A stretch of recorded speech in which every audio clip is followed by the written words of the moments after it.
عسلامة، أهلا وسهلا بكم. معكم عرفات بن مرزو في إيكولوجيا بودكاست. باش نحكيو اليوم ككل مرة على موضوع عنده علاقة بالعالم متاع الإيكولوجي، في حضور ضيف صديق باش يفسر لنا يعني البعد هذا من منطلق الخدمة متاعه ولا من البلاصة اللي هو يخدم فيها. للتذكير، إيكولوجيا بودكاست سينسيري يعني برودويت من ستارت اب وايز بالاشتراك مع جمعية اكسبلوراليس والدعم والتمويل من فونداسيون فريدريش هبرت. اليوم يظل لي برشا كلام قاعد يتقال على طريقة الاستهلاك متاعنا، على toute la société de consommation، وشنية اللي ينجر عنه هذا من يعني ديشي، من طبيعة، من طرق تصرف، عن كومبورتمون يعني متاع عباد ما علاقة بالاقتصاد ان جنرال، باللي برودوي اللي موجودين في المارشي بطريقة مباشرة باش يمس الاقتصاد، باش يمس طرق الاستهلاك، طرق الانتاج. دونك في العالم هذا يظل وقايت باش نحكيو على مفهوم اللي قاعد تحكي عليه عنده جديدة، اللي هو الاقتصاد الأخضر، وإلا الاقتصاد الدائري زاد، يعني تقريبا في نفس الكونتكست. في الموضوع هذا اليوم أنا سعيد برشا باش نستضيف صديق سي هشام سالم. عسلامة هشام. عسلامة عرفات، شكرا على الاستضافة، يعطيك الصحة اللي جاء البرنامج. الله يخليك يا حفظك. هشام، جيتنا من اسبانيا، من برشلونة. جيت من برشلونة وبون هكا فوالا اون سيزي لوكازيون، حبينا نستغلوا الفرصة ونجيو نحكيو شوية في موضوع الاقتصاد الأخضر والدائري. وعلى فكرة يعني أنا جيتي كانت من جانب مهني، يعني حضرنا شوية باش نحكيو شوية مع الإيكوسيستم في تونس، الناس اللي قاعدة لهي بالاقتصاد الأخضر، اللي تخدم على الاقتصاد الأخضر واللي تعمل على تمويل الاقتصاد الأخضر. خاطر كيف ما باش نحكيو من بعد هذاك هو المستقبل متاعنا، خاطر نظم الاستهلاك ونظم الانتاج متاعنا ما عادش تتماشى مع متطلبات الوقت اللي احنا عايشين فيه، ولا يلزمنا يعني شويه مراجعه ونشوف نراجع روحنا شويه باش نكونوا اليني، يعني متوازيين مع الحكايه نتاع الانتقال الطاقي. كان حكى عليها السي منير مجدوب قبل، حكاوا عليها برشا زملاء في كل ما هو تقنيات جديده اللي هي من شأنها باش تخفض شويه على الضغط على الموارد الطبيعيه نتاعنا وعلى المحيط نتاعنا. به هشام، جست باش نفهموا شويه، انت خبير في الاقتصاد الدائري وتشتغل في قيدته هنا سيبيراك، اللي هو مركز الأنشطة الإقليمية للاستهلاك والإنتاج المستدامين هكا، ولهذا يندرج تحت خطة عمل البحر الأبيض المتوسط تابع لبرنامج الأمم المتحدة. خلينا ننطلقوا من هنا، يعني من البرنامج هذا باش نفهموا لونجو اللي موجود في الميديتراني autour de ces thématiques، وبعد نبدأ نحكيه بطريقة بيداغوجية على المفهوم متاع الاقتصاد الدائري. بالضبط، عرفت، يعطيك الصحة على التقديم.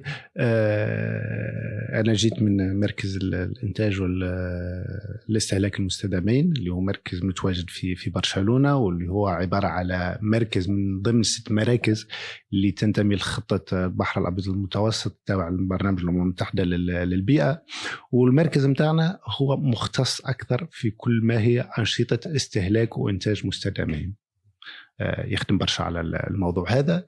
ولذلك يعني تاريخيا يعني من اللي بدا موجود يعني في العمل نتاعو، خدم برشا مع الدول اللي هي منخرطه يعني بالخصوص في اتفاقيه برشلونه للحفاظ على يعني البحر الابيض المتوسط، اللي فيه تقريبا 22 دوله مشتركين في الاتفاقيه هذه، وحاول يتبع الدول بالخصوص الحوض الجنوبي للبحر الأبيض المتوسط، حاول يخدم معهم شوية باش يعملوا مخططات فعلية لترشيد الاستهلاك وترشيد الإنتاج. الخطط هذه اللي تخدمت في كل دولة كانت عندها فاعلية باش تخدم على برنامج إقليمي اللي هو يخص الجهات المتوسط بصفة عامة، باعتبار أنه عليه ضغط كبير في استنزاف يعني الموارد الطبيعية، في استنزاف يعني الثروات اللي موجودة.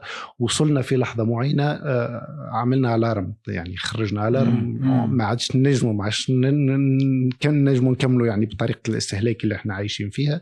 وهذاك علاش يعني جات الفكرة متاع المركز متاعنا والتخصص متاعه، وحتى نوعية التدخلات يعني الجهات اللي يتدخل فيها. حاجة واحدة حبيت نضيف، يعني تواجد المركز هو بصفة يعني مباشرة يجاوب زاد على هدف من أهداف التنمية المستدامة، 17 هدف متاع الأهداف التنمية المستدامة.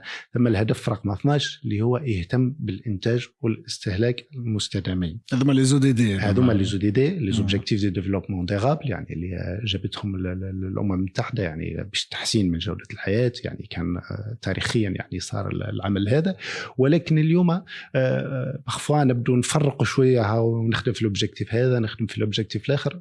نورمالمون هم 17 هدف متكاملين مع بعضهم. الغاية منهم هو في لحظة معينة، يعني البروجيكسيون اللي مشين عليهم من هنا ل 2030، إن نحاولوا إن كل هدف نربطوه بالصفر. شو معناتها الهدف نربطوه بالصفر؟ يعني نوصلوا وقت نبدأ نحكيوا على أنشطة الاستهلاك والإنتاج المستدامين من هنا ل 2030 كل شيء يولي مستدام، يعني وصلنا للصفر، درجة الصفر. وقت نحكوا على الحد من الفقر يلزمنا نوصلوا للصفر متاع الفقر. وقت نحكيوا على الحد مع المفارقات بين جهة وأخرى لازمنا نوصلوا للصفر. هذا هو نربط ديما أهداف التنمية المستدامة بالصفر.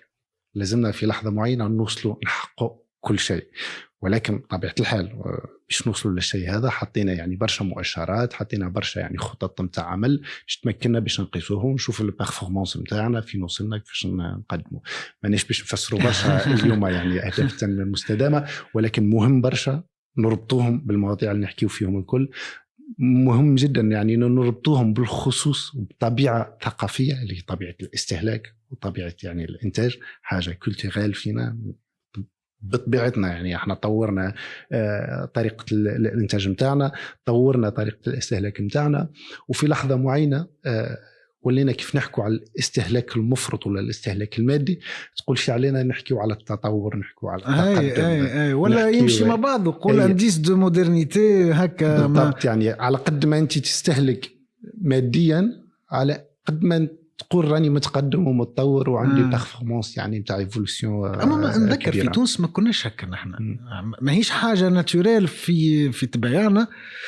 نحن نتسمى لا كونسوماسيون هذه ماسيف سورتو اغروليمونتير، غادي فين دخلت في الثمانينات مع هكا التلفزه والبوم والاندستري اغروليمونتير.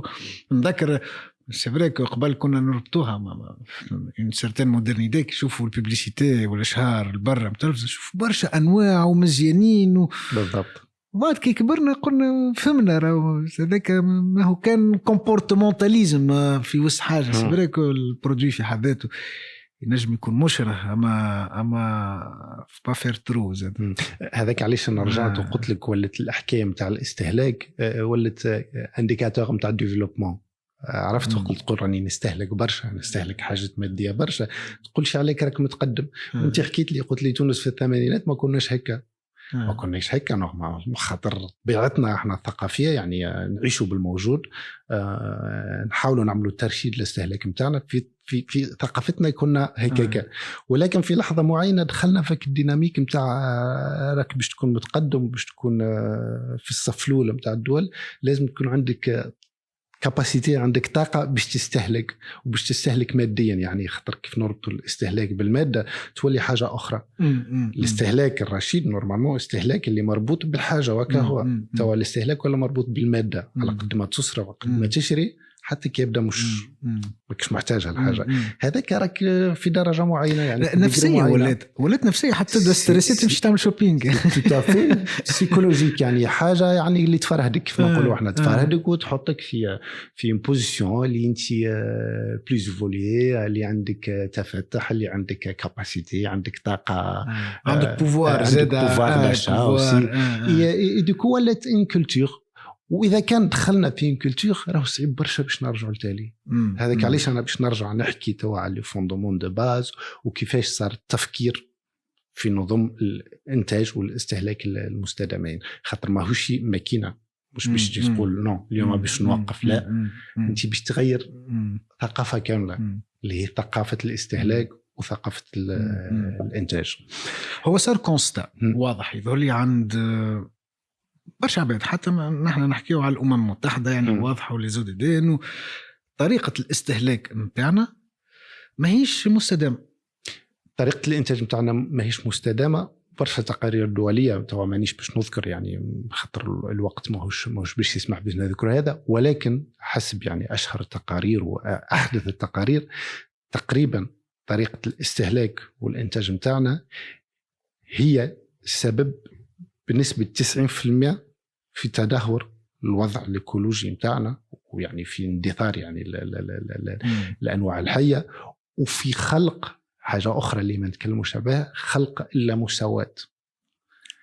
يعني انقراض المصادر الحيويه نتاعنا، يعني تحطيم البيئه نتاعنا كامله، ولكن في نفس الوقت خلق اللامساواه. وهذه نقطه مهمه لازمنا نقولوها، خاطر بدينا نحكيو على الكونسوماسيون، ربطناها بالتقدم، ربطناها بالبوفوار، ربطناها بالقدره، ربطناها بالتنافس، ولد ثم كاتيجوري اللي هي قادره على الشيء هذاك، والكاتيجوري اخرى ماهيش قادره. دخلنا ديجا في انيغاليتي، في اللامساواه. من بعد دخلنا في اللامساواه زاده من حيث التلوث. انت دوله قادر وعندك يعني الامكانيات باش تحد الشيء هذاك تعمله، واحد اخر ما عندوش القدره، كل شيء يهبط هكا. هي عرفت شفت احنا بدينا من التدهور نتاع الوضعيه الطبيعيه نتاعنا، بدينا ناكلوا في الريسورس نتاعنا، وهيك اللي حكى عليه سيمونير نرجع له ديما، خاطر هو كان حكايه يعني برشا على النقطه هذه وربطها بالاستهلاك والانتاج المستدامين. هيك استنساف الموارد هذاك اللي خلق لينيغاليتي، خلق اللامساواة، يعني بين ما نقولش بين لي زانديفيدو بين الاشخاص، ولكن حتى بين الهياكل، بين الدول وبين الجهات وبين القارات. وهذاك علاش سي الارمون، يعني حاجه اللي لازمنا بصفه استعجاليه ندخلوا، مش باش نحافظوا على الموارد الطبيعيه نتاعنا وكهو، ولكن باش نرجعوا لاستابيليتي، باش نرجعوا شويه الاستقرار، باش نخلقوا الاجتماعي والنفسي والسلوكي، من غير ما ننساو اللي احنا في حاجه للاستهلاك. يعني الاستهلاك هي طبيعه، ولكن احنا نحكيو تو على ترشيد الاستهلاك. يقول المواطن علاش يحكي لي على هذا؟ بالنسبه لي انا اللي نحب انه موجود منتوج ولا موجوده خدمه في المارشي، وانا يلزمني نعمل ساتيسفاكسيون، يعني نرضي رغباتي في الاتجاه هذاك. ما قلناش العكس، ولكن قلنا لازمك تكون ديجا مؤمن انه الطبيعة متاعك وثقافتك في الاستهلاك راهو عندها نتيجة مباشرة على التدهور الوضعية في العالم الكل، تدهور الوضعية البيئية، تدهور الوضعية الاقتصادية، وتدهور الوضعية النفسية. على يعني تربية صغارك بالضبط، وعلى تربية صغارك. يعني ما نجيش باش نمشوا باش نقولوا راهو من هنا الاكس اني ما عادش باش نلقاو حد شيء، وباش نلقاو روحنا في مش في جفاف نتاع ما وكهو، في جفاف كل شيء. يعني مش باش يبقى لنا حتى حاجة، مانيش باش نبقوا نذكروا به، ولكن باش نقولوا اليوم راهي طريقة الاستهلاك نتاعك وكيفاش انت قاعد تتصرف عندها انعكاس مباشر على جودة الحياة، على الجانب البيئي، الجانب الاجتماعي، والجانب الاقتصادي. واللي يقول لك انه جودة الحياة متاعي مربوطة بقدرتي على الاستهلاك، خاطر هذا شنو في المخيلة العامة انه لا كاليتي دو في سي لو بوفوار داشا. effectivement هذا هو اللي نحكوا عليه، وحنا رجعنا قلنا راهو اليوم في وقتنا نتاع اليوم الاستهلاك سو لو بوفوار. على قد انت ما تنجم تنتج وتستهلك، على قد ما راه عندك بوفوار، وهذه سين رياليتي. كيف ما قلنا مانيش باش نقولوا العكس، ومانيش باش نرجعوا بالتوالي يعني باش نقولوا نو راهو سي با فري، مي هاك الاستهلاك هذاك وهاك القدره وهاك البوفوار باش نعملوا له تحسين، باش نرشدوه، باش يكون دو فاسون يعني ان الكونسوماتور يكونتيني à consommer، l'entreprise elle se prospère تتقدم، ماذا بينا ديما ثم فيابيليتي ايكونوميك، ديما ثم اقتصاد يدور، ديما ثم فلوس تدور، ديما ثم حاجات في المارشي، مارشي اون بلان اكسبانسيون، مانيش ضد هذا، ولكن في نفس الوقت هاك الريسيس هذيك اللي باش نخلقوها اترافير اون ديناميك كوميرسيال، يعني حركه تجاريه وحركه يعني صناعيه، يكون عندها اقل ضرر على طبيعتنا وعلى حياتنا. وهذا هو الاقتصاد الدائري. الاقتصاد الدائري في لحظه معينه كنا نحكيو على الاقتصاد الخطي ولا الاقتصاد ليكونومي لينيير نوتر تيرم، مركز على 3 نقاط. نستنزفوا الثروات، نمشيو نستخرجوا الثروات من الارض اللي هي عاده ثروات يعني باطنيه اللي قاعدين نستنزفوا فيها بطريقه كبيره. من بعد نمشيو للتحويل ولا للصناعه، وين فوا كملنا من البرودوي هذاك اللي خرجناه نطيشوا في الزبله. هذاك هو الاقتصاد الخطي، هكاك جبد استغل ومن بعد طيش. هذا هو اللي يركز هكا الثقافه نتاع الاستهلاك اللي هي خلقه البوفوار. عندي كاباسيتي باش نستنزف الثروات، عندي الماشين، عندي البوفوار، عندي بوكو ديزين، ثم برشا صناعه تحويليه، ثم برشا انتاج. ومن بعد فوالا بيان سور وقال لي نجاري هاك لي ديشي اللي باش نخلقهم من الموفمون اللي خلقتها يعني وراء البروسيس هذا كله. وقتها بدات لا غالير، بدينا نعانيو كيفاش كومون اون فا سو ريميدي للشيء هذا. سورتو اللي احنا شفنا اللي فيه ان بوتنسياليتي، ثم بوتنسياليتي كبيره في هاك لي ديشي اللي طيشناهم. ودوكو بدينا نحكيو على الاقتصاد الدائري. الور تسالني تقول لي شنو الفرق بيناتهم؟ تو سامبلومون باش نسكروا هاك الحلقه نتاع الانتاج. بل كنا نبداو نقطه اكس نوصلوا لنقطه زد، توا نبداو من اكس ونرجعوا لاكس، لي با دو زد. يعني الديشي نتاع منظومه تصلح كماتير بريمير نتاع منظومه اخرى، تصلح كماتير بريمير، تصلح كمصدر للطاقه، تصلح كحاجه اخرى.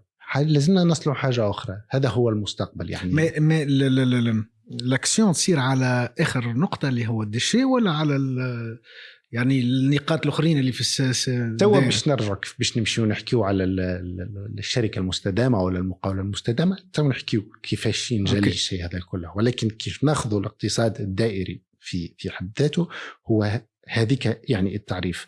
صحيح بدلنا بعض المعطيات، قبل كنا نحكيو على استخراج الموارد ولا استخراج الماده الاوليه، اليوم ولينا نحكيو على الماده الاوليه. خاطر الماده الاوليه مش بالضروره علينا نستخرجوها من جوف الارض. الماده الاوليه تنجم تكون موجوده بطريقه يعني سبونتاني. الشمس سي ماده اوليه، الريح سي ماده اوليه، الكورون تاع البحر الامواج سي ماده اوليه حتى هي. يعني سيغتان مومون يولي لازم ندخلوها في الديناميك نتاعنا. علاش انا مانيش مطالب باش نمشي نجيب لورانيوم باش نطلع ليكليراج ولا باش نسخن الماء ولا باش نحرك موتور بالشمس؟ on peut faire tout ça. مانيش باش نحكي عليه خاطر الزملاء حكاو برشا في الحكايه هذه. مي نعاودوا نرجعوا لتعريف لا ماتيير. لا ماتيير s'agit pas juste de l'extraction. La matière c'est utiliser، نحاولوا نستعملوا اللي موجود عندنا اللي تخرجوا الطبيعه بصفه طبيعيه، نوظفوه باش نخدموا به. بيان ايفيدامون باش نكملوا ديما مازلنا محتاجين يعني دي ريسورس فوسيل يعني باش نواصلوا، ولكن بطريقه يعني مرشده وبطريقه يعني نتحكموا فيها متوازنه اكثر. اكزاكتومون افيك بلوس دو بيرفورمانس. مي ديما نتوجهوا لمصادر اخرى.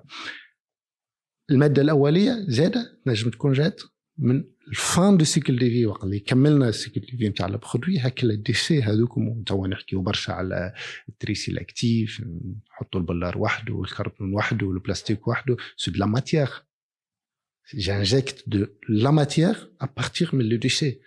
وهذيك سي لا سيركولاريتي اوسي. ce n'est pas seulement ça mais c'est un composant parmi les composants باش نسكروا هكا الحلقه.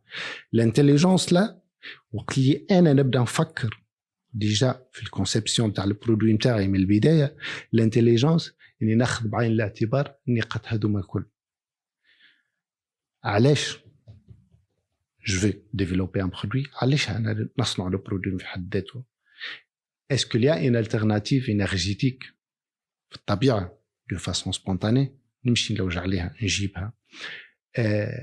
كومون جو في لو ديستريبيي؟ لازم عليا نصنع في استراليا ونجيبه لتونس؟ اسكو ليا با مويان انه يكون مصنوع في تونس مستهلك في تونس والماده الاوليه من تونس والريسيكلاج في تونس، هذوما سي سون دي بارامتر اللي وقت اللي نبدا نفكر توا كيف بدينا نحكيو في المنهج نتاع الاقتصاد الدائري، وقت نبدا نفكر في الفكره نتاع الانتاج في حد ذاتها، لازمني نلعب لي بارامتر هذوما من اول مره. ومن هنا جد الحكايه نتاع الشركات المستدامه اللي هي تندرج مباشره في اللينيا نتاع الاقتصاد الاخضر والاقتصاد الدائري. وقت اللي حكينا على الشركات المستدامه هي ك ان بلان داكسيون فك الاطار الكبير هذا كان تاع الاقتصاد الدائري. قلنا كيفاش باش نرجعوه دائري الاقتصاد، لازمنا تكون عندنا شركات دائريه وما يعبر عليه بالشركات المستدامه، يعني تبناو من الاول هم يقراوا حسابهم النقاط هذوكم كل مرحله يعني عندهم لها خطه يعني. بالضبط. الشركه المستدامه هي كل اي شركه، هي شركه هدفها الاول هو ربحي. اذا كان ما ثماش انفيابيليتي ايكونوميك، اذا كان ما ثماش دي ريتومبي ايكونوميك، ما ثماش فلوس، ما نحكيوش على شركه، خاطر يا با دو ريزون. ولكن عندها سبيسيفيسيتي نتاعها اللي هي تاخذ بعين الاعتبار هاك المقاييس اللي قلناهم في الاولى، المعايير البيئيه والمعايير الاجتماعيه، ونزيدوهم نوتر سافور ايبيس واحده اخرى اللي هي اسمها ليكونوفاسيون، الابتكار والتصميم الايكولوجي. يعني وقت باش نصمم انا المشروع نتاعي، ولا باش نصمم الفكره، ولا باش نصمم المنتج ولا الخدمه، لازم ديجا يكون عندي هاك ليسبري نتاع التصميم الايكولوجي ليكونوفاسيون من اول ما نبدا في الفكره. مش كيف نوصل ديجا ا كونسيفوار ان بروتوتيب ونقول اسكو ريبون ولا اسكو يحترم المحيط ولا نو، سي با سا. l'idée نتاع une entreprise durable c'est loin d'être un produit durable. et هنا il faut faire la dissociation. لازمنا نفرقوا برشا. produit durable il veut pas dire une entreprise durable. il faut faire attention ici. يعني مثلا اعطيني ان اكزامبل باش نعطيك مثل في العالم، نعطيك على اشكال كبير برشا.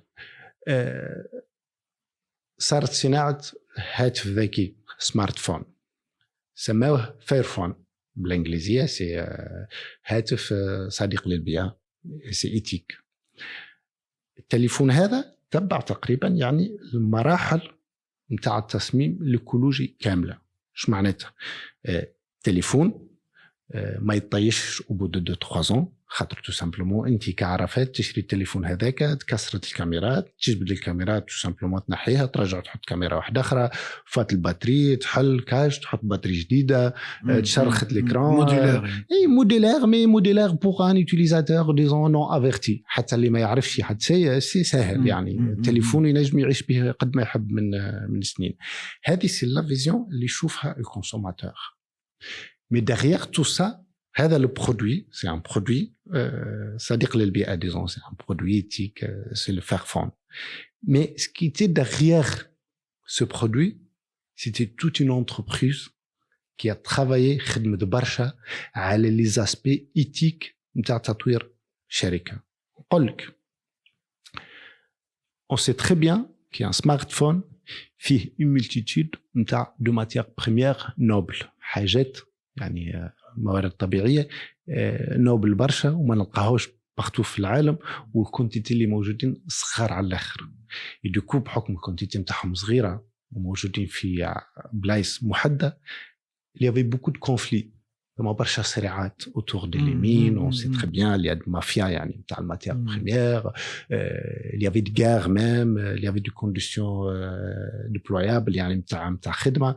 دوكو ولات ديجا ان بروبليماتيك في حد ذاتها. يعني ولاو الشركات المصنعه الهواتف الذكيه يجريوا ورا الماتير هذيك, وهم في حد ذاتهم il appuie ou il augmente avec la tension autour de mines. Alors Fairphone, c'est qu'ils ont fait, مشاو les origines نتاع les mines هذوك, مشاو حكاو معك les leaders اللي شادين les mines, تقربوا منهم, و ils ont essayé de faire en sorte ان l'extraction من اليمين تكون ان بو ايتيك. اش معناها ان بو ايتيك؟ انهم ياخذوا فيها بعين الاعتبار لي كونديسيون تاع الخدامه هذوكم, لو سالير اللي يخلصوا فيهم, لا فاسون ديكسترير le moment d'extraire, comment on réduit يعني le stress على les ressources هذوكم اللي موجودين, si on peut les substituer, ainsi de suite. عملوا un travail كبير في الموبيليزاسيون في اليمين. تقول انت ايش دخله هو يصنع في تليفون, علاش ماشي يحل في مشاكل اللي موجودين يعني في اليمين. بالنسبه لي هو نو, جو في فوندر ان برودوي ايتيك, هذا كان اللي يهم المستهلك. مي انا ما نحبش الشركه نتاعي يكون عندها ان افي سيكوندير على العالم الكل, من الجانب البيئي ومن الجانب الاجتماعي. هو الى تريتي الحكايه تاع الماتير بريمير, on va essayer de rationaliser, mais en même temps باش نحاولوا نحلوا مشكله تاع دي كونفلي autour des mines. صحيح ما وصلش ل 100% من الماتير بريمير نتاعو يكونوا جايين من دي مين ايتيك, مي على الاقل ثم 6 برودوي من ملتيتود دو برودوي نتاع سمارت فون, وكلهم جايين من دي مين عندهم دي كونديسيون دو ترافاي بلو كوريكت, وكيف ما نقولوا يخدموا بدي فاصون ايتيك.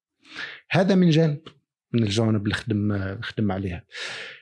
الحاجة الأخرى حتى في التصور نتاع فكرة مشروع في الأول, يعني كيفاش باش نقدم المشروع, إلى امبليكي الناس الكل. اش معناها إلى امبليكي الناس الكل؟ قال ها هي فكرتي, سي سا كو جو فيغ, حاول باش نخرج بيه تليفون تعرفون برشا مزيان شباب, il entre en compétition مع n'importe quelle autre marque, mais ce que je veux ان الناس الكل تشارك من الاول في الكونسيبسيون تاع البرودوي هذا. je n'ai pas d'argent pour faire ça, vous êtes partant. نجم نقول لك le capital pour lancer cette entreprise il était à la base من عند des early adepts. شنو هما les early adepts? ce sont des consommateurs initiaux, مازال ما عندهمش le produit, il y a pas de produit, mais ils ont payé le prix du produit. في هذا زاد c'était une culture aussi de changer la façon de consommer. انت tu veux un téléphone تحب تساهم في الفكرة, سبق فلوسه هو أكثر من سبق فلوسه, contribue في le changement de cette pratique. هذاك علاش قلت لك لازمنا نفهموا la différence entre un produit éthique ou un produit écologique ou un produit durable et une entreprise durable. خاطر خذات بعين الاعتبار المقاييس كلها. هذا يرجعنا باش نعرفوا شنو هي ان انتربريز ديرابل. وداير كنت نحكي معاك توا جبت لك شويه على لي سونتر دي اكتيفيتي ريجيونال, يعني اللي موجودين, يعني هما 6 وموجودين في العالم الكل, ونورمالمون هما يعملوا كوم دو كوب دو رونكونتر تاع الاطراف المشاركه في الاتفاقيات هذوما. واللقاء الاخير يعني كان عنده تقريبا 3 ايام من اللي صار من 7 حتى 10 ديسمبر في تركيا. وفي طال الاطار هذا يعني المركز نتاعنا كان تقدم بتعريف للشركه المستدامه, خاطر حتى اليوم صافي 3 جور يعني وانا غير ما عندناش تفسير ولا définition claire نتاع une entreprise durable. Alors on avait fait une proposition, عملنا اقتراح قدام الأطراف المشاركة في معاهدة برشلونة لحماية البحر المتوسط, وتمت المصادقة عليها. نقراها لكم باش تكون بصفة فيدال كيف ما قدمناها. احنا قدمناها الشركة المستدامة هي عبارة على حلول تجارية قادرة على خلق قيمة إيكولوجية وديمومة اقتصادية وقيمة اجتماعية. Tout simplement. C'est très bref. Ça nous renvoie le développement durable. C'est tout à fait le développement durable, mais le développement durable, ça restait un concept. حاجة كبيرة. لهنا on a entré déjà dans la pratique. On a ajouté des solutions commerciales, حلول تجارية. أنا ce que j'offre, je veux bien, أنا لاج للدور كيف ما نقولوا, je veux bien que ça tourne, l'économie تمشي, نقدمه, mais tout en respectant ces paramètres. خاطر un certain moment on avait marre شويه ديما نرجعوا نحكوا développement durable à un certain moment تولي تحسوا كأنها frein pour avancer, tu vois. يعني non, mais ce n'est pas ça du tout. Développement durable, c'est rationaliser, نرجع ديما نقولها, c'est rationaliser le mode de vie نتاعنا. حسنوا شويه من البرفورمانس نتاعنا ونرجعوا لي زاني 80 كما كنت انت تحكي. ما كناش هكا، on consommait pas de cette façon, on réagissait pas de cette façon, on se préoccupait pas برشا بالمظاهر نتاع الحياه وباللي زانديس دو بروغري. مي اليوم مالوغوزمون بون نو سوم دون سيت ديناميك خاطر فوالا اون كور يعني كدول ولا كاشخاص اون كور داريير يعني لي زابارونس وداريير لو بوزيشنمون. الوغ احنا خلينا بون سي با غراف اون كور كونتيني لا كومبيتيسيون، مي على الاقل اون اساي دو سي ريسبونسابيليزي، يكون عندنا مسؤوليه يعني شخصيه في اتجاه الشيء هذا. وكيف نفكروا كمستهلك ولا كمنتج، كيف نفكروا يعني في الانتاج، نفكروا بطريقه صحيحه ونحاولوا نشاركوا الناس الكل. وهذا من هنا تجي لا كونسيبسيون نتاع لونتربريز دورابل اللي احنا يعني من منطلق المركز متاعنا يعني حاولنا نخدموا برشا على برشا ادوات باش تعاون الناس هذوما كيفاش باش يخلقوها الشركه، كيفاش باش يصنعوها. خاطر يجي يقول لك فان دو كونت بون سي فو ميديت ثم قيمه اجتماعيه قيمه بيئيه بون اون تروفغا. نحاول نستعمل الماتير هذه ما نستعملش الاخرى، نستعمل دبوزه بالار ما نستعملش دبوزه بلاستيك. مي سني با سا ميم لا سوليوشن. انا ما قلتلكش ما تستعملش البلاستيك، استعملوا البلاستيك لي ريان دو مال، سو ماتير جات باش تبقى يعني اون بو plus supprimer le plastique, mais utilise le plastique quand tu le faut. Ou عرف كيفاش tu vas réintroduire le plastique وقلي تكمل به السيرفيس الاولاني ولا باش تكمل به الخدمه الاولانيه. ومن هنا جات الفكره نتاع البزنس كانفاس كي سي نموذج الشركه. قبل ما ندخلوا باش نهيئوا الشركه ونخلقوها الشركه لازمنا نفكروا في نموذج العمل نتاعنا، ونموذج العمل هو اللي باش يتباع من بعد، وهو اللي باش يصنع المنتج ولا الخدمه. في عادتنا احنا باش تخلق شركه اول حاجه تمشي القباضه باش تبدا بالباتين دوك الحكايات. مي نو سني با سا سني با اون انتربريز، سني با اون انتربريز، سي با اون ايدي دونتربريز. Ça, c'est juste formaliser une activité économique. Mais ربطناها malheureusement certainement بالشيء هذا حضر le plan d'affaires نتاعك وكهو. Non. Là, il faut penser à un modèle d'affaires. Modèle d'affaires اللي هو باش يحاول يخدم لك مخك tout simplement. يخدم لك مخك ويقول لك how ce qu'il faut faire pour développer cette entreprise durable. الموديل d'affaires هذا كيف ما قلنا اعتمد الفكرة نتاع البزنس كانفاس، سي تكنيك يعني على الانترناسيونال موجوده، كنا نستعملوها حتى في لي زونتربريز لونيير يعني في الشركات العاديه، مي زدنا فيها لا فالور انفيرونمونتال ولا فالور سوسيال حطيناهم في البلايص الكل. اش معناها لا فالور انفيرونمونتال؟ فوالا هكا باش نرجعوا توا قبل ما نحكيو على الفالور سوسيال والفالور انفيرونمونتال باش نحكيو نقولوا كيفاش تبدا ديجا، كيفاش يبدا التسلسل نتاع صناعه الشركه هذه ولا لودياسيون تاع لو بروجي، يعني التفكير في فكره المشروع. اول سؤال يطرح هو علاش نعمل في هذا الكل؟ انا علاش واحد عنده فكره نتاع مشروع اكيد عنده لي زيكسكوز نتاعو، عنده لامبيسيون نتاعو، عنده الطموح نتاعو هو مي الانتاج مش بتاعك، تاع toute la communauté. toute la communauté elle doit être informée على انت شنو باش تعمل. خاطر فان دي كونت باش تنتج حاجه اللي باش يكون عندها امباكت على الانتوراج نتاعك الكل، وباش يكون عندها بيان سور اون ريدوندونس على الكونسوماتور فينال. alors من هنا جات فكره je dois dire pourquoi je vais créer une entreprise et mettre un produit sur le marché. ولهنا يجي فيه الديفينيسيون نتاع الفكره نتاع المشروع نتاعك، وتجاوب على برشا معطيات كمثلا الرؤيه نتاع الشركه اللي انت باش تخدم عليها، المهمه نتاعها، اهدافها. نزيدوا نهبطوا شويه في النيفو من بعد نطرح سؤال اخر، شكون اللي باش يكون فيها الشركه هذه؟ شكون راهو مش معناتها شكون باش يخدم فيها، نو شكون اللي باش يكونسومي البرودوي هذا، شكون اللي باش يكون عنده انفلونس على البرودوي هذا. البرودوي هذا il va influencer qui؟ c'est une matrice، يعني سين كومبلكسيتي نتاع خدمه. احنا كيف نحطوها في الكانفا هذه نحطوها دي فلاش كي سور من السونتر كي سي لا بروبوزيسيون دو فالور que je vais la proposer, la valeur que je vais le proposer pour me différencier sur le marché et pour me différencier par rapport d'autres produits linéaires.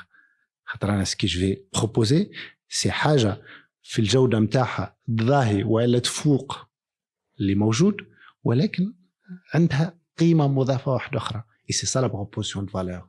Et à travers cette proposition de valeur, باش نمشيو شكون مساهم في la proposition de valeur, علاش la proposition de valeur et comment je veux mettre en œuvre cette proposition de valeur. Et c'est ça le canevas d'affaires vert. نموذج الأعمال الخضراء.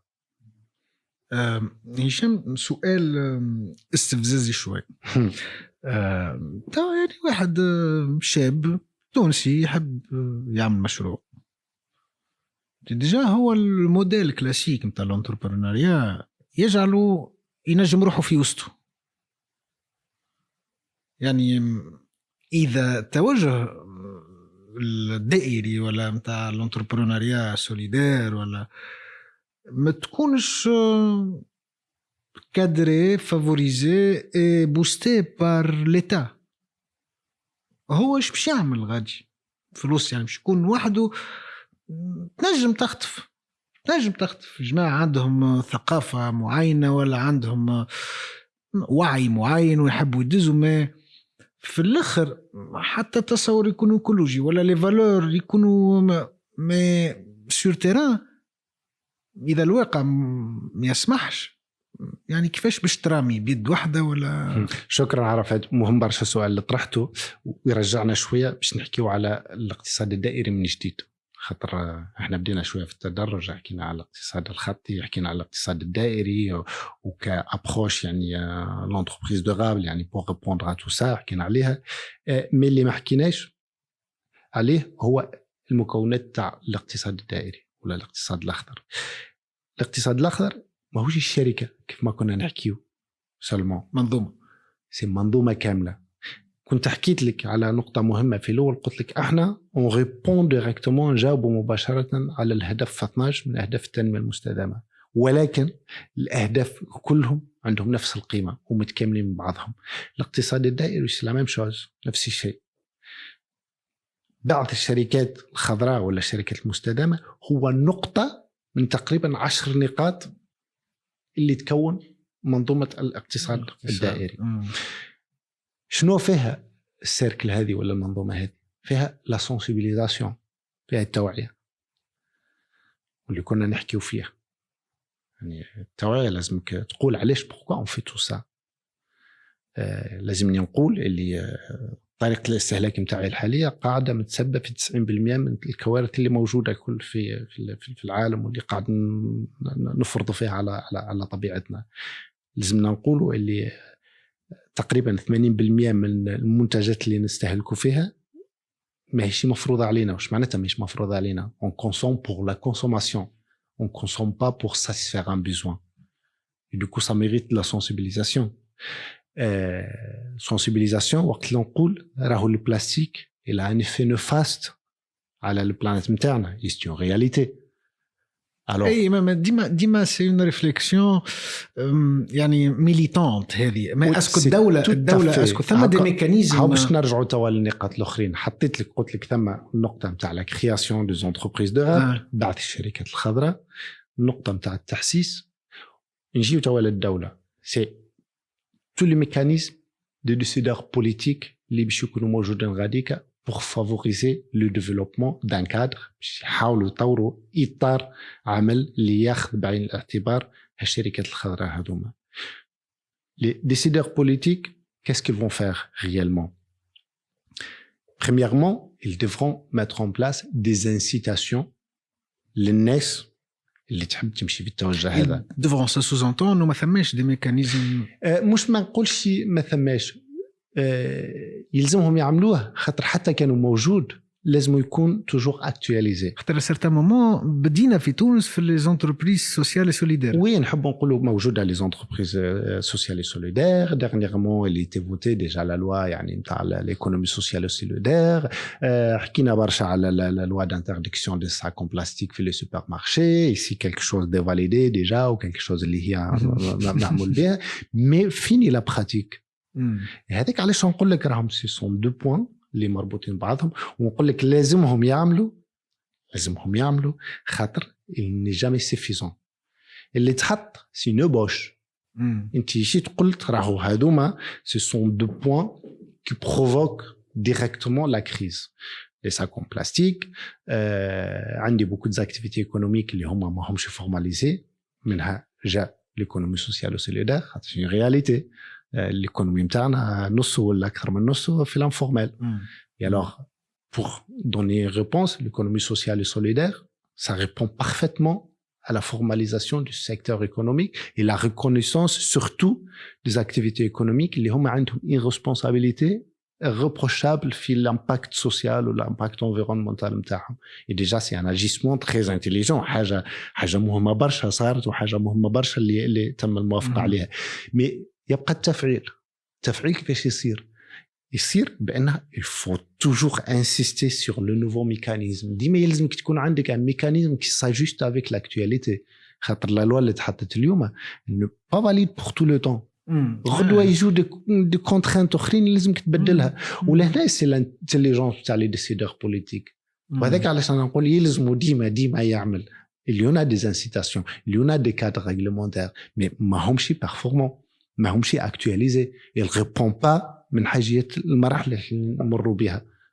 وهذاك علاش قلنا لازمنا ديما اكتواليزي اي رابيد.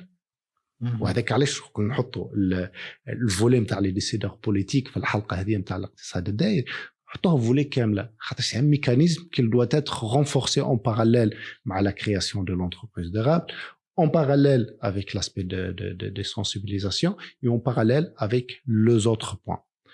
Les autres points نجمو نبقاو نفسروا برشا حاجات مي انا عطيتك لو 3 بيليي ان كادر d'intervention favorable, parties prenantes sensibilisées et des mécanismes opérationnels pour arriver à parler d'une économie circulaire.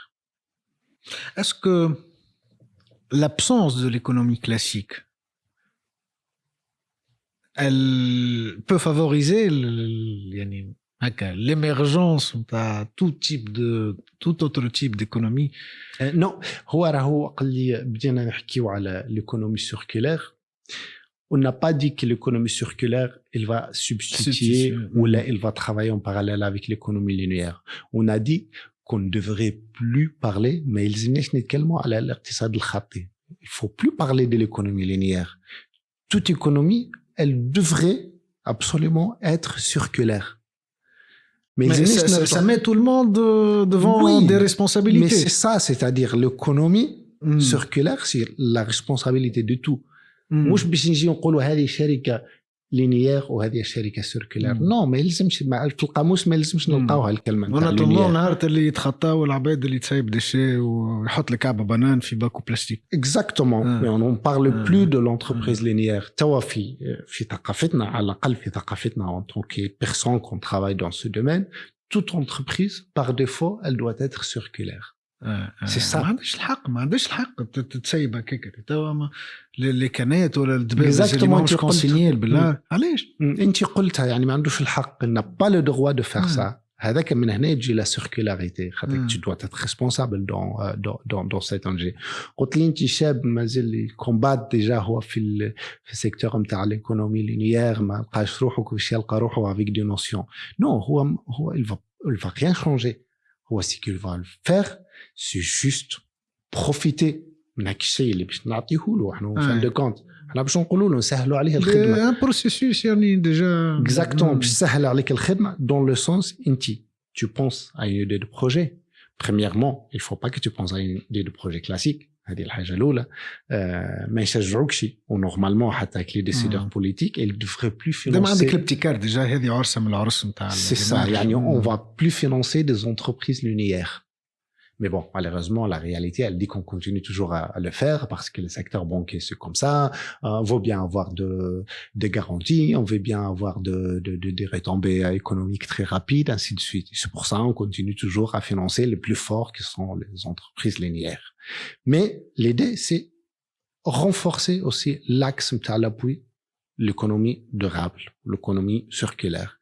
هذا منين باش يجي من هاك الفوليم تاع السونسيبيليزاسيون. وكيف نحكي على السونسيبيليزاسيون مش ديما المواطن نوعوا المواطن، لا المواطن مسكين هو بون في اخر الحلقه يجي يعني هو باش توعى بطبيعته يعني اللي باش تعطيه له باش تعطيه الكاس هذا ولا تعطيه ولا باش تعطيه واحد اكزاكتومون. alors la sensibilisation c'est sensibiliser les politiciens eux-mêmes. هما ils devront être convaincus من les retombées de l'économie circulaire ou de une entreprise durable. لازم يكون convaincu ou عارف de quoi il s'agit. Et c'est pour ça que j'avais lu la définition. Cette définition, elle doit être partagée من toutes les parties prenantes. كل واحد يحس بروحه معني لازم يعرف هذا. مش معناته يعرف روحه. C'est pas de la science, c'est pas de chinois, mais il s'agit juste d'absorber les concepts هذوما وتحطهم في ذهنك. C'est présent. Je pense action. Je pense valeur automatiquement. J'ai pas de choix. يعني القيمة لازمها تكون ديما حاضرة. Avant d'agir, c'est penser للقيمة. القيمة ماهيش فردية، القيمة جماعية. القيمة جماعية وقيمة مطلقة. مطلقة. القيمة ماهيش حاجة اللي أنا باش نحصرها. non, c'est pas quelque chose ni مربوطة بوقت ni مربوطة بمكان ni مربوطة بانديفيدي. C'est une valeur universelle. Ou cette valeur universelle, elle doit être partagée. Et socialiser. كيف apporter de la joie ولا contribuer منعرفش حاجات. C'est le bien-être. ولا bien-être. احنا وشنو قلنا راهو كان نلخصوهم حتى كيف نحكيو على الديفلوبمون ديرابل وانت جبت عليها سوسيال ايكونوميك انفيرونمونتال سي لو بيان-être. انت اذا كان توصل للشيء هذا سوسيالمون أليز، تعيش في طبيعة باهية سان، عندك بوفوار داشا وعندك استابيليتي ايكونوميك، في لا ميرفاي يعني في لا جوا ابسولي. و سي سا لو بيان être. Alors ce qu'on veut bien promouvoir c'est le bien-être tout simplement. On ne sont pas en train de changer يعني la vie ni changer disons la perception des choses. حاجة واحدة au moment de penser pense à ces valeurs, pense à ces quatre questions. Pourquoi je fais ça? Qui sera impliqué dans ce processus? Comment je vais le faire ce processus? Et quand il faut choisir aussi le moment. واليوم في وقتنا on peut plus tolérer le retard. ماهوش مسموح به يعني التأخير، كل ما توخر تعطي مارج الحاجة ما أخيب. Alors il faut agir rapidement. Et c'est pour ça qu'on a سهلوا في les techniques, on met le bloc, on met l'architecture et comme ça voilà la personne désireuse يعني اللي تحب تخدم على الشيء هذا il le trouvera. Et si l'idée elle est mature, si l'idée elle est innovante, si tu appliques un concept اللي باش نحكيو عليها شويه من بعد بون انت تقول لي يعني selon الوقت نتاعنا باش نحكيو شويه على ليكو كونسيبسيون، على التصميم الايكولوجي، ولهنا باش ندخلوا في الكور نتاع l'entreprise durable. وهذاك علاش il faut quand même créer les outils ou créer le démarche ou la stratégie nécessaire باش هاك le demandeur نتاع l'appui اللي يحب يخلق ديجا القيمة المضافة واللي باش يخلق الشركة المستدامة واللي باش يحط منتج جديد ولا خدمة جديدة في المارشي يلقى ديجا les facilités. Les décideurs politiques ils ont préparé la scène، حضروا الأرضية، la population elle est sensibilisée، الناس تعرف qu'est-ce que ça veut dire tout ça. Mais le porteur de projet aussi il est entouré par des mécanismes et des méthodologies de travail, des stratégies qui le permettent de concevoir هاك الفكرة بالتعريف اللي كنا نحكيو فيها. خاطر c'est un concept proportionnellement nouveau, il nécessite de la vulgarisation, de la socialisation. Toutes les parties prenantes يلزمهم يبداو فاهمين les paramètres تاع المنظومة كاملة. و surtout le concept تاع l'éco-conception. l'éco-conception أو التصميم الإيكولوجي هو النقطة تقريبا اللي باش تربط لنا هالي بارامتر اللي كنا نحكيو عليهم الكل. التصميم الإيكولوجي مش juste باش نعمل un produit écologique, mais plutôt c'est pour fonder une entreprise على une base de mutualité. الناس تخدم مع بعضها. وبعبارة واحدة أخرى نعبر عليها بلا كو-كرياسيون. سي الخلق يعني المشترك. يعني قلنا بدنا نصنع، قلنا الصناعة المشتركة، قلنا بدنا نصنع، الناس كلها لازمها تكون غاديكا. كنت جبت لكم على الاكزامبل نتاع الفيرفون كيفاش يعني لا كونسي ان برودوي de référence tout simplement parce qu'il a co-créé avec l'ensemble de parties prenantes autour de son idée de projet. في الإطار هذا جيست حبيت نقول احنا يعني كسنتر خدمنا برشا يعني على الانتاج والاستهلاك المستدامين. خدمنا يعني تقريبا من 2014 على توسكي يعني développement des entreprises durables. déjà خدمنا على استراتيجي وميثودولوجي complète d'accompagnement de cette dynamique. يعني sur le côté technique, mais aussi sur le côté politique. On accompagne يعني les décideurs politiques في les pays هذوما pour l'adoption des قرارات جديدة يعني من شأنها باش تحفز الاستهلاك والإنتاج المستدام. من بعد خدمنا مع هياكل الدعم، هياكل اللي هي قاعدة تشرف على الإنتاج يعني متاع الشركات ولا التكوين متاع الشركات. خدمنا معاهم باش يفهموا ويتبنوا لا ميثودولوجي اللي خدمنا عليها يعني المدة تقريبا متاع 4 ولا 5 سنين. ولا ميثودولوجي هذه لا باز متاعها كيف ما كنا نحكي قبل هو نموذج الأعمال الخضراء. نموذج الأعمال الخضراء استعمتي هي باش تعمل الجيداج ديزون elle va accompagner l'entrepreneur المقاول ولا باعث المشروع ولا صاحب فكرة المشروع باش ترافقه من مرحلة ليدياسيون يعني تفكير في فكرة المشروع حتى لمرحلة وضع المنتج ولا الخدمة في المارشي. ديما نحكيو على اللي بداو واللي موجود، خاطر اللي موجود تقريبا كأنه باش يرجعوا يعمل شركة من جديد. ميزا نيفو قلتها ميزا نيفو. لهنا نتكلموا على مبدأ اللي هو ميزا نيفو environnemental des entreprises industrielles. خاطر موجودين هما سي رياليتي. الوغ انا مانيش باش نبدل له السيكتور داكتيفيتي نتاعو، مانيش باش نبدل له طبيعته، مي جيست باش نعمل له une mise à niveau environnementale et après elle sera suivie aussi par une mise à niveau sociale. اللغه نتاعهم يا اخي ما عندهم ليزو 14001 هذاك اللي كنا نحكيو فيه ديما نربطوا فيه بالمنتج والا parfois بالبروسيس نتاع الخدمه نتاع الشركه، مي ما نربطوش بالقيمه المضافه. القيمه المضافه ما هيش باش تتحدد بإيزو بين سيرتيفيكاسيون. لا سيرتيفيكاسيون سي امبورطونت. ثم حاجه اخرين، ثم دي سيرتيفيكات جدد اليوم قاعدين يخرجوا قاعدين نخدموا عليهم. سي بور سيرتيفيي اون انتربريز دورابل. Certifier une entreprise durable n'a rien à voir avec la certification d'un produit ou la qualité d'un produit.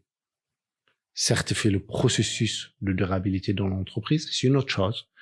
قاعدين نخدموا عليهم ونحضروا فيهم. ثم دي لابيل ديجا كي اكزيست مي ال سون اون ايفولوشن باش يعطيو تقول شي طابع نعطيو لكل شركه اللي هي تكون مساهمه بصفه فعليه في لي ريتومبي هذوما، في لي زامباكت هذوما، لي زامباكت انفيرونمونتال، لي زامباكت سوسيو، لي زامباكت يعني ايكونوميك. والله هشام يعني انت تحكي عندي برشا اسئله يدوروا ونقارن فيهم يعني نقارن بالمنظومه الحاليه وناخذ دي اكزامبل. نعطيك مثلا يعني لي سوسيتي اللي عندهم دي فالور كبار كيف مثلا نايكي نتاع السبدريات نتاع يعني نايكي سي ان غران سوسيتي كي سوتيان لا بيرفورمانس سبورتيف. تحب يعني الاسبري اتليتيك وكل شيء، ما الكلنا نعرفوا راهو الصبابط والحوايج نتاعهم الكل سي يعني السكستراسيون تاع المعامل في اسيا وان دي $1 يعني سي ان بو كومبليكي فهمت. وفرد وقت تساؤلات من نوع اسكو يندرى في الاقتصاد الدائري ولا الأخضر لي ميزور اللي باش تاخذوا يعني في الاتجاه هذاك باش يحدوا من البورتفوي فينانسيي ايفونتويل، يعني ما نعرفش الكلمه التقنيه صحيحه، باش يحدوا من المرابيح الممكن فعلها يعني الشركه يعني باش ينقصوا لها ربحها. خاطر في الاخر باش تنجم كيف مثلا الاكزامبل نتاع اللي قلت علاش حاجات نصنعوهم في استراليا وحاجات نصنعوهم توا باش نجم تكون في منظومه ربحيه يعني على قليله في مستوى كبير، فهمت، شركات كبيره لازم تمشي في البلدان اللي كيف تونس للمان دوفر ما تكلفش برشا وغادي وتبدا تتنوع، فهمت، افيك تو لي امباكت. يعني سي كوم سي باش ندزوا طرق الانتاج في اتجاه يعني اخلاقي اكثر، ولا اتجاه سي كوم سي باش نحدوا من الربح نتاعهم، وكي باش نحدوا من الربح نتاعهم باش نواجهوا، باش ندخل في حرب مع رؤوس الاموال الكبار. يعني هذوما مجموعة يعني سو دي ريفليكسيون أكثر، وما عرفش نقول لك يعني الموضوع مهم برشا على خاطر يمس برشا حاجات، فهمت، مش كان الاقتصاد، ما يمس حتى السياسة، يمس بطبيعة الحال احنا ما حكيناش على الاقتصاد، حكينا على تغيير عادات نتاع استهلاك ونتاع انتاج. راهو باش تغير عادات وباش تغير ثقافة مش مربوط كان بالفلوس، مربوط بالوعي، مربوط بلا بريديسبوزيسيون، اسك نتقبلوا الفكره ولا ما نتقبلوهاش، وماهوش مربوط بلا كونتيتي ولا بالفوليوم نتاع لي فونت نتاع شركه ولا قداش باش تربح فلوس. انا غيان فواغ، خاطر الربح ينجم يكون ملتيبلي، ينجم يكون اون انتربريز دوغابل وتبيع اكثر وتربح اكثر فلوس، مش هذا الاشكال. مي نرجعوا نقولوا ديما سي لا ريزون داتر دو لا فالور qui était créé. أنا ديما كيف نقولوا une valeur c'est un produit ou un service، يعني نربطهم بعضهم، مي باش ما نطيحوش في البياج نتاع لا كونسوماسيون. بالنسبة لنا احنا قيمة، سي قيمة، انت تا بيزوان القيمة معينة pour satisfaire un besoin، alors on te l'offre. alors لهنا اللي حسيتنا به c'est travailler sur cette valeur et veiller que cette valeur elle soit le plus possible responsable avec des moindres impacts comme on a fait le côté social et le côté environnemental, avec une viabilité économique pour donner la raison d'être de cette entreprise. Avec علاش نرجعوا نقول لك راهو l'économie circulaire ou l'entreprise durable elle n'est pas un frein à la prospérité de l'économie. بالعكس يعني elle doit être tout à fait le contraire. وهذاك علاش ربطناها بالinnovation و l'éco-conception. انت كنت innoves تنجم تخدم في العالم الكل. une entreprise par exemple de prêt-à-porter قبل peut-être l'entreprise موجودة في تونس وتخدم في 10 بلدان وال10 بلدان يرجعوا لها السلعة ainsi de suite. mais avec les techniques maintenant de marketplace ou le B2B ou tout ça, on peut travailler chacun في بلاصته الموجود هو، نتقابلوا في un espace virtuel et on fait les échanges. C'est une façon aussi تدخل في l'éco-innovation, réduire le coût de transport, réduire le coût de magasinage, réduire le produit d'emballage, consommation de matières premières est nécessaire, mais on continue à faire la même chose. On n'a pas changé. أنا هوني un point ديما نرجع له، يعني الحكاية مربوطة في المرحلة اللي واحد يقول يزي ما ربحت، إذا يفوتها تولي سي كوم سي une graine de folie دخلت في مخه ولا في السيستم، ما عادش تتحد. دونك يولي الربح انفيني، وكي تدخل في اللوجيك نتاع ربح انفيني دونك سي l'économie de marché, c'est le capitalisme sec et dur. دونك انا هي على قليله في نحكي كومبورتمون تخمام وعبد مع روحه، ولا شنية المرحله اللي يقول كهو ما عادش انا باش نحاول جوبتيميز اكثر باش نربح اكثر. المرحله هو لو جور que nous sommes tous مش كمستهلك ولا كمنتج ولا كديسيدور بوليتيك، tous الناس كل tous les individus nous sommes conscients des effets négatifs de l'économie linéaire, à ce moment-là, on va dire non. ما نحبوش أكتر. basta. C'est comme on سي a فري fait. مربوط بالكونسيونس، ما الكلنا قاعدين ندفعوا يعني نخلصوا فيها، فهمت؟ سي بور سا هذاك علاش قلت راه كلنا مسؤولين واعيين ولا يعني واعيين. بون سي كما قلنا هي لا بروميير دو شوز كون افي دي سي شونجي اون كولتور اون تراديسيون تاع كونسوماسيون برودكسيون. راك ماكش باش تبدل نظام وهكا، هو انت باش تبدل عاده كامله. وباش تبدل عاده سي تري بيان كي سي ان ديفي، سي ان تشالنج، حاجه كبيره برشا.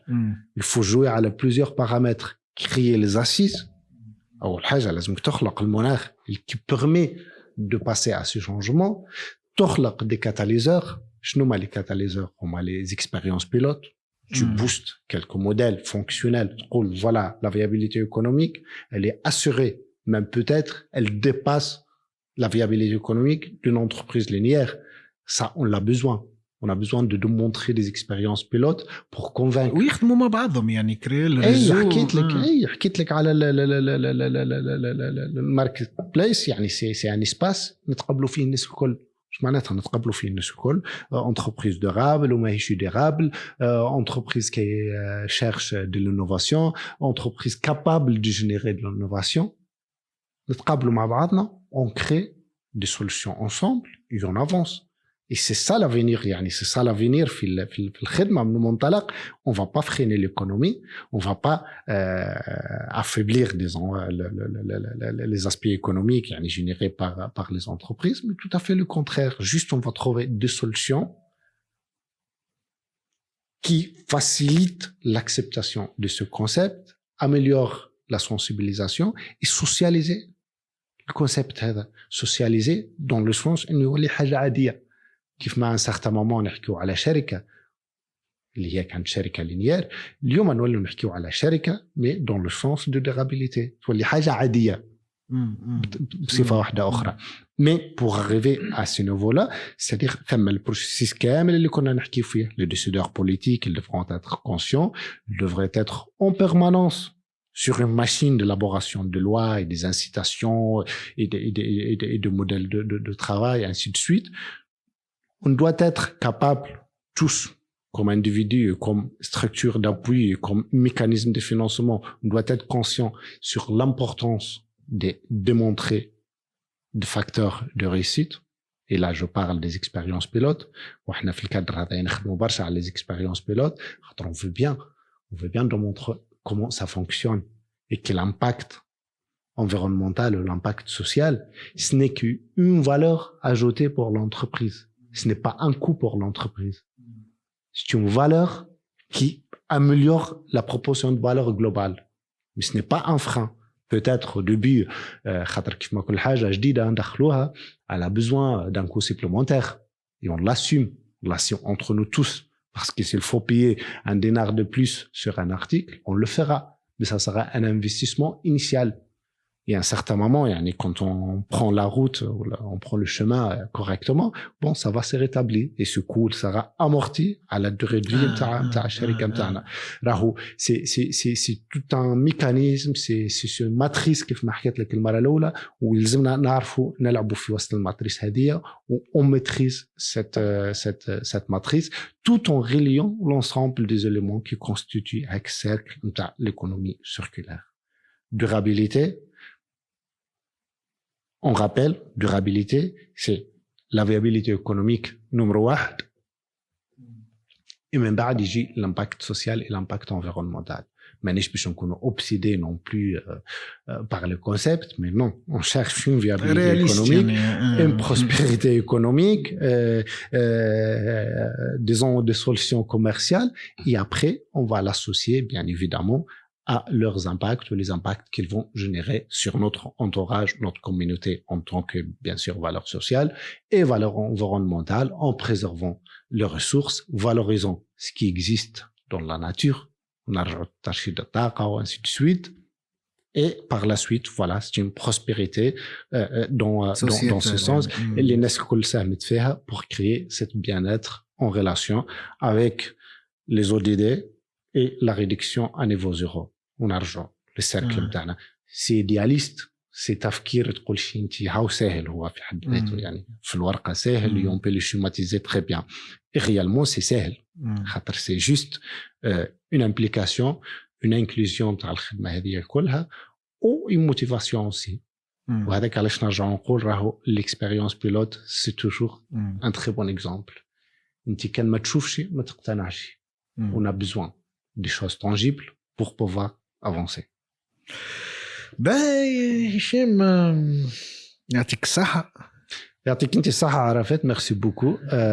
انا كنت تبعت ديجا لا سيكسيسيون يعني نتاع لي سيونس الكل اي جو بونس اللي تقال كامل مانيش باش نقول aujourd'hui سي لا كونكلوزيون من اللي تقال كامل يصب في النقطة هذه يعني شونجمون الريجيم نتاعنا ديغراداسيون نتاع لونفيرونمون نتاعنا ديغراداسيون نتاع لا سوسيتي نتاعنا البيرت هاك البياناتر اللي كنا عايشين فيه في الثمانينات وفي السبعينات كله اليوم الى سور لا تابل و اترافير هذه الفولي نتاع ليكونومي سيركولير ولا توندونس نتاع لونتربريز دورابل لونتربريز فيرت on va essayer de reprendre disons avec la tradition. On n'a rien innové dans ce sens, c'est juste on va rétablir disons un mécanisme qui existait à un certain moment tout en reliant bien sûr de concepts جدد اللي هما basés نرجع نقول على l'innovation وعلى l'éco-conception. الإبداع والتصميم الإيكولوجي نحطوهم ديما في مخنا نربطوهم بلا دورابيليتي نربطوهم بلانتربريز دورابل ونحاولوا نحو من مخنا شويه منتج ايكولوجي نو منتج ايكولوجي سي حاجه من الحاجات اللي موجودين في الايكو سيستم هذا كلها فو بونسي توجور منظومه كامله يعني فو بونسي على المنظومه اللي هي قائمه على لي دو كونسيبت هذوما ابدا وخطط دو فاسون ايكولوجيك. Sur ce, si هشام يعطيك الصحة والله سيتي هكا يعني الموضوع ماهوش جديد يعني ما على القليلة علي أنا فهمت لي سوبتيليتي نتاعو يمكن على خاطر في تونس نحن كيف ما قلت لك ما توا دخلنا للكونسوماسيون ماسيف وما حاجه مازلنا نمشيو للخضار نمشيو للعطار ديما 20 كيلومتر ديما تلقى دي فيرم يعني من اي بلاصه في تونس 20 كيلومتر تلقى يعني حتى في وقت الكوفيد في تونس لقينا كيفاش نخدموا ونعيشوا هكا يمكن بطريقه سوتونابل اكثر من لي جراند فيل برا في العالم.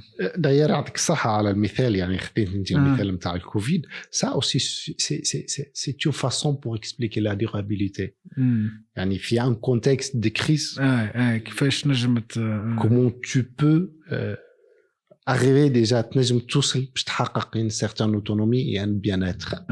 وهذا هو راهو sur le même concept avec le moindre de ressources حاجات قليلة avec une rationalisation de la consommation tu arrives à créer de la stabilité et un bien-être et finalement c'est ça.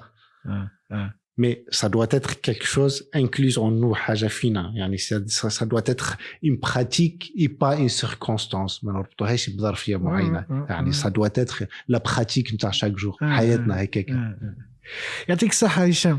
عايشك عرفت. merci beaucoup c'est un plaisir. بسلام.